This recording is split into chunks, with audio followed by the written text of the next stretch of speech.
Quiero presentarles a Isabel. Isabel es psicóloga y ella nos va a hablar hoy día sobre lo que tan proclamado, por así decirlo, hoy día alterado, nuestra salud mental. Hoy día me pidieron hablar unos 20 minutos acerca de salud mental. Es mucho lo que abarca salud mental, pero tampoco quiero aburrirlos con gráficas, números y estadísticas. Así que voy a tratar de hacerlo un poco participativo. ¿Ya? ¿Qué es salud mental? Es un estado de bienestar emocional, psicológico y social. Entonces, lo que vamos a hacer es empezar a desarmar todo lo que va diciendo la definición. ¿Ya? Primero vamos con qué es la emocionalidad, cuál es la diferencia de los sentimientos, qué emociones conocen. Luego habla de que es un estado de bienestar en el cual el individuo se da cuenta de sus propias aptitudes, o sea, de cómo el ser humano se conoce a sí mismo. ¿Ya? Vivimos en una cultura donde cuando nos subimos a un bus nos tienen que fiscalizar para ponernos cinturón de seguridad, donde viene el 18 de septiembre y salen los carabineros a fiscalizar el que la persona no tome más alcohol. Por tanto, el autocuidado no está tanto porque tampoco tenemos una educación emocional que haga que nosotros entendamos lo que son las emociones para desde nosotros enseñar a otros. Por tanto, ya la primera parte se ve muy dificultosa porque es algo que cuesta y que no está internalizado en nosotros. No hay una cultura preventiva de conocerse a sí mismo, sino más bien como de control externo. ¿Ya? Con eso se podría enfrentar las presiones de la vida, con eso se podría trabajar de forma productiva y fructíferamente y se es capaz de hacer una contribución en su comunidad. ¿Por qué? Porque nosotros al trabajar en habilidades sociales, antes de socializar con un otro, tenemos que conocernos muy bien para saber con quién socializar y qué es lo que yo quiero para mi vida, con quiénes me quiero juntar, qué quiero elegir. ¿Ya?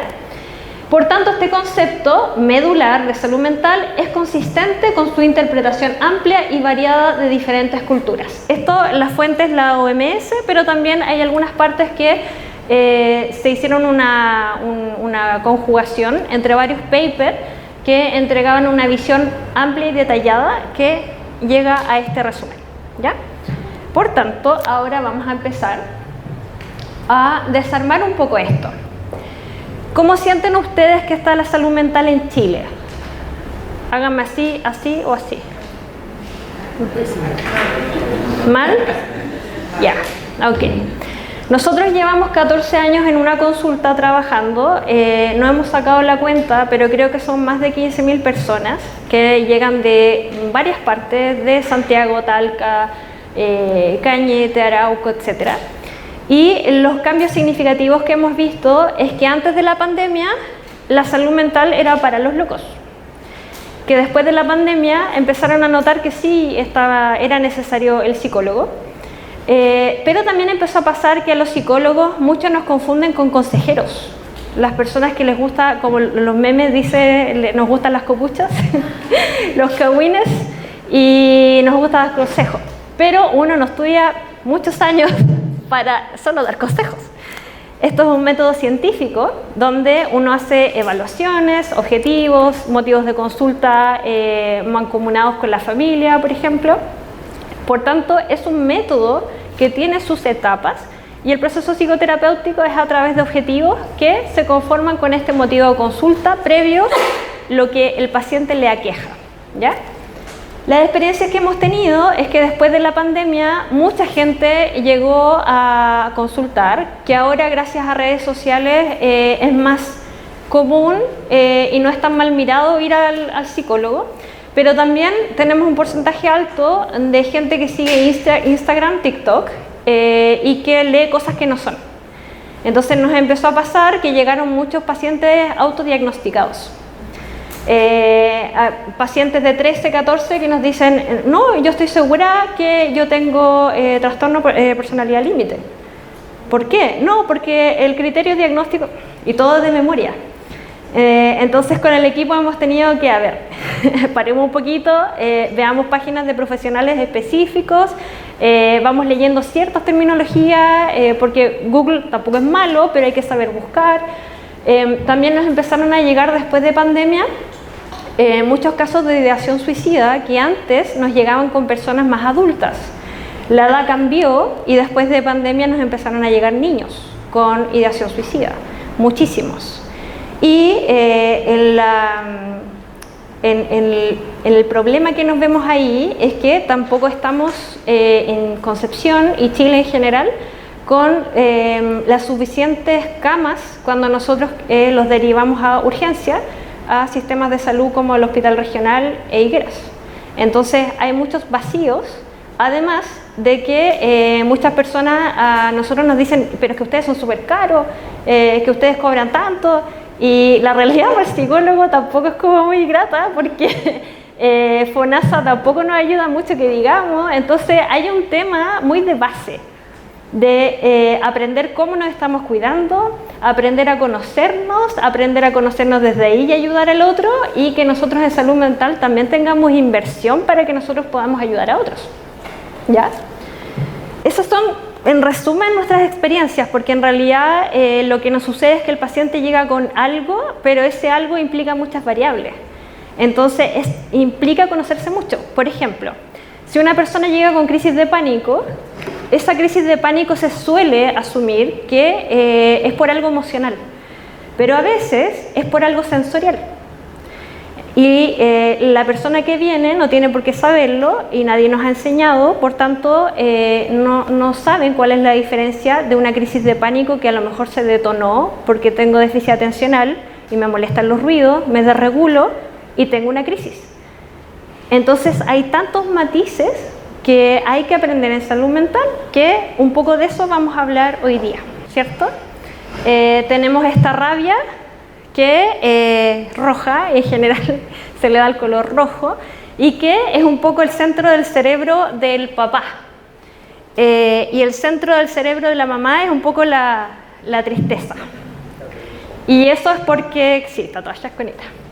Eso es porque usualmente y culturalmente el hombre no puede llorar, tiene que ser fuerte. Entonces el ser fuerte implica pensar más, y hay muchos componentes de depresión en hombres, pero que finalmente no se están leyendo porque el hombre no sabe cómo expresarse, porque tampoco nadie le enseñó a expresarse. El hombre no llora, entonces los niños en el recreo tienden a guardarse todo o a andar muy irritables. Por tanto, después de ver la película, después de entender que era rabia, que era tristeza, que era miedo, que era ansiedad, ¿cuáles serían las diferencias entre emociones y sentimientos? La emoción es algo que yo siento en el momento, que hay una respuesta física, ¿ya? Y que es más breve. Por tanto, la emoción es el miedo, es la rabia, es algo más breve. El sentimiento es la emoción más el pensamiento. Esa es la definición, ¿ya? Por ejemplo, en la película Intensamente muestran a la rabia como una emoción, pero en realidad es un sentimiento. Lo que pasa es que quisieron explicarlo a través de que el sentimiento está la emoción del miedo que tiene la ansiedad, pero también hay pensamientos catastróficos, pensamientos generalizados, pensamientos de que algo malo va a pasar, qué va a pasar conmigo, y si me equivoqué una vez me voy a equivocar siempre. Por tanto, la emoción es una respuesta instantánea que el cuerpo responde, y el sentimiento tiene que ver con la emoción más yo estar pensando, ¿ya?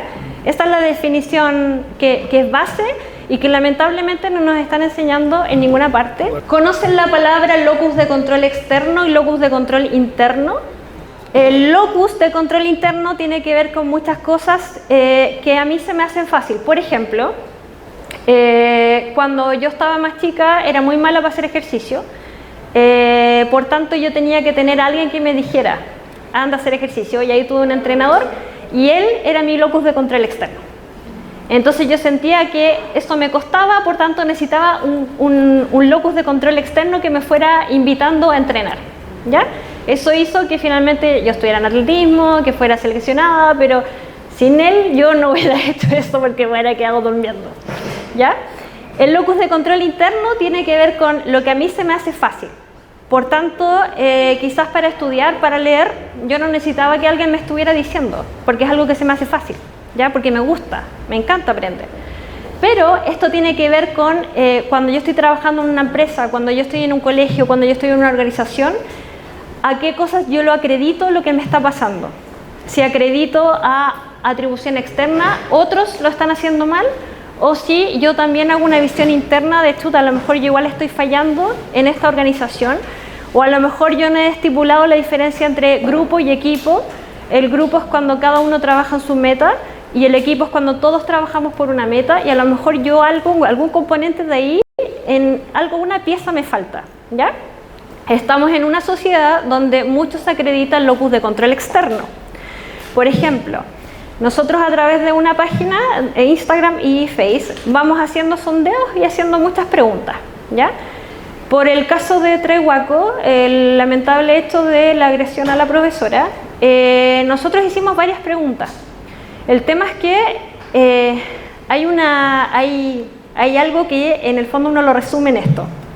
La sociedad está súper violenta, no tenemos que ser violentos, pero damos opiniones siendo violentos. Entonces uno queda así como, ok, hagamos que no haya bullying en clase, hagamos que no haya bullying y acoso escolar, pero en redes sociales somos los reyes de la agresión. Entonces, finalmente, ¿cuál es la coherencia de eso? ¿Cuál es mi locus de control? ¿Es que el otro lo hizo? O de repente cuando llega gente a psicoterapia, hay dos tipos de pacientes, el paciente que lo llevaron y el paciente que quiere ir por un autodesarrollo, por conocerse, por un automonitoreo. El tema es que hay muy pocas personas que hacen ese ejercicio de saber qué es lo que está pasando conmigo, en qué puedo yo crecer. Porque como no está el autocuidado, entonces ¿cómo yo hago mis preguntas que tienen que ver con ese desarrollo personal? Porque está el ambiente y estoy yo. Están las dos cosas que se van complementando, ¿ya? El autocuidado, por tanto, en una sociedad donde nos enseñan a que tenemos que trabajar y no tenemos que parar, en una cultura donde colocamos hoy voy a descansar, no, yo estoy haciendo más cosas. Hoy me voy a echar un ratito, sí, pero es que yo estoy lavando la loza, estoy cocinando, estoy haciendo mil cosas. Entonces hay mucha culpa entre medio también de quiero descansar, quiero conocerme, quiero conectarme conmigo. Estoy descansando, no estoy haciendo nada.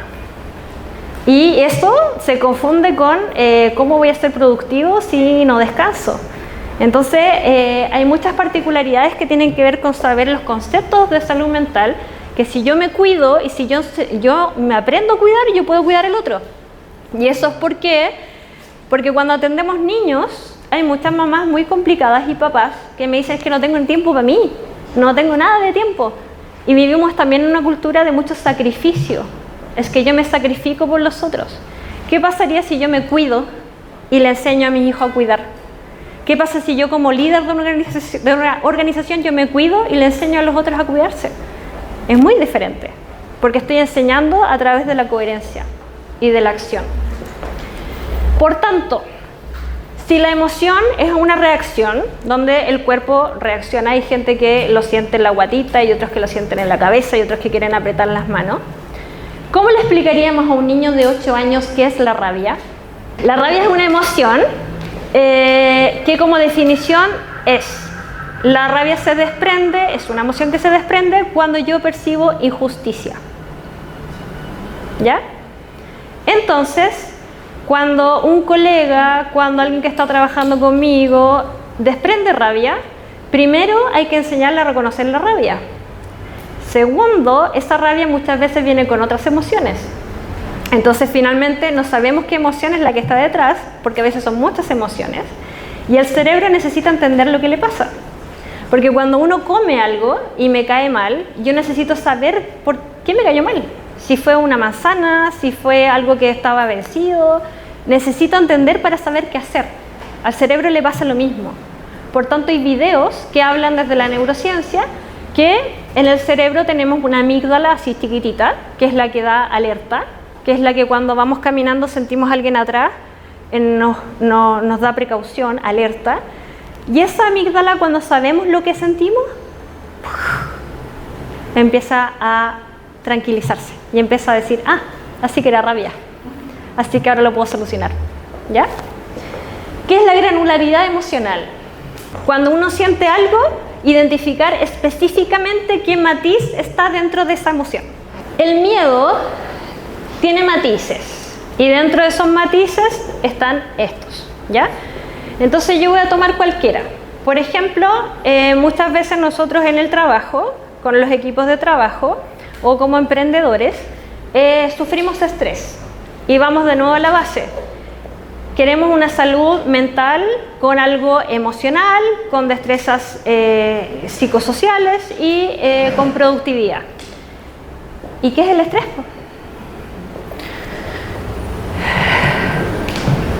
¿Cómo diferenciamos entre estrés y enojo? Tampoco lo tenemos como definición. Por tanto, ¿cómo reconozco que tengo estrés? El estrés es un matiz dentro del miedo. Y el estrés es cuando la persona siente que no tiene un recurso para algo. Ejemplo, no tengo el recurso de tiempo. No tengo el recurso intelectual de aprender a cómo llevar la contabilidad en mi empresa. No tengo el recurso de cómo trabajar en equipo porque nunca me han enseñado, porque en el colegio hacíamos trabajos grupales y cada uno hacía su parte y después lo juntábamos. No había trabajo en equipo. Por tanto, todas estas culturalmente las estamos usando muy mal. A veces decimos angustia cuando no es angustia. La angustia es un miedo que no depende de mí. Por ejemplo, estoy en el avión, hay turbulencia, no depende de mí. Depende del clima, depende de cómo lo guía el piloto, pero no es algo que dependa de mí. ¿Ya? Ansiedad es, definición, es cuando mi cerebro siente alerta a peligro. ¿Ya? Eso es súper relevante porque muchos pacientes, niños, adultos, jóvenes, me dicen, vengo aquí por ansiedad. ¿Y qué peligro detectaste? Ah, era eso. Ah, entonces no es ansiedad. Entonces, tristeza, rabia. Y ahí de nuevo nos vemos en esto de que nos falta mucho saber de granularidad emocional, de los matices de la emoción y de qué son las emociones versus los sentimientos. El nerviosismo es un matiz de la emoción, del miedo, que tiene que ver con intranquilidad. Entonces a veces las personas están intranquilas, pero no necesariamente estresadas. O a veces tienen angustia, pero no necesariamente están con inseguridad. Y la inseguridad tiene que ver con mi entorno. Por ejemplo, yo podría tener inseguridad si no sé que esta imagen está, porque a lo mejor justo el canvas se cayó. Eso me da inseguridad. Yo voy a dar una presentación y una charla como emprendedora y resulta que no sé si el micrófono falla. Eso me puede dar inseguridad. Para eso lo que hago antes es ir a revisar el lugar, ir a ver cómo funciona el micrófono, ir a ver cómo está el computador, cómo está la conexión a internet y la inseguridad baja. Pero como no lo sabemos, no sabemos qué hacer.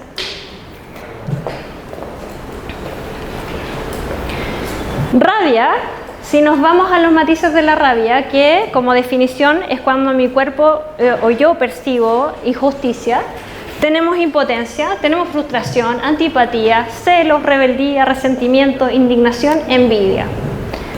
Ya, frustración tiene que ver conmigo. Por ejemplo, yo estudié y no me resultó mi forma de estudio. Impotencia tiene que ver con algo externo. Yo resulta que quise pedir una polera en chain y quedó en la aduana y no me llegó. No depende de mí. Es como la angustia en el miedo que no depende de mí. ¿Ya?